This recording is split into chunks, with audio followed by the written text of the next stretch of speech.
আমি নূহর প্রতি ওহী নাযিল করলাম, নূহকে আবার প্রত্যাদেশ করলাম, শোনো আন্নাহু লা ইউমিনা মিন কওমিক, তোমার কওমের লোকেরা যারা ঈমান এনেছে তাদেরকে আমি বাঁচাতে চাই।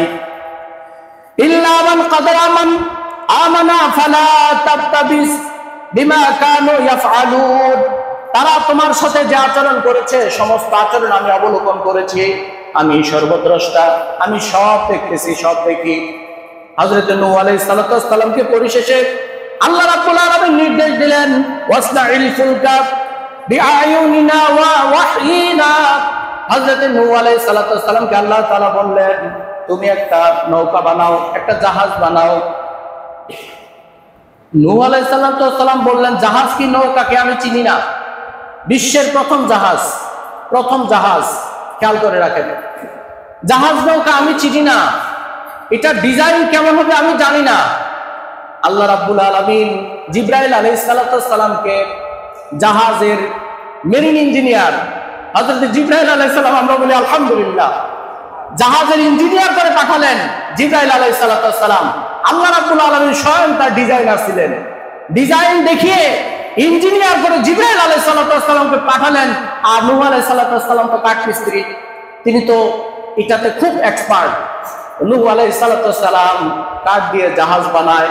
হযরত আব্দুল্লাহ ইবনে আব্বাস রাদিয়াল্লাহু তাআলা বলেন, সুন্দর মজার কথা দেখেন, ইবনে আব্বাস বলেন তাফসীরের মধ্যে তার কথাটা কোট করা হয়েছে, আল্লাহ রাব্বুল আলামিনের কোরআনের ব্যাখ্যায় তার কথাটা এসেছে।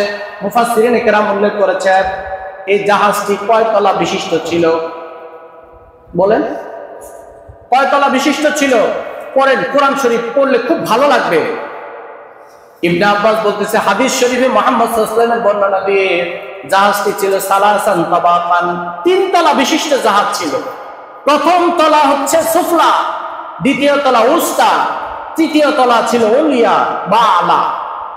এই 3টি তলা বিশিষ্ট আল্লাহ রাব্বুল আলামিন জাহাজ নির্মাণ করতে বললেন। এটা সিস্টেম, আল্লাহ তাআলা ধ্বংস করবেন পৃথিবী, কাফির বেঈমান অমুসলিমদেরকে ধ্বংস করে দিবেন, কিন্তু একটা সিস্টেমের মধ্যে আল্লাহ তাআলা আসতে চান, একটা মূলনীতির মধ্যে আসতে চান, কাফিররাও যেন কষ্ট করতে না পারে। আল্লাহ তুমি আমাদেরকে কেন ধ্বংস করলা?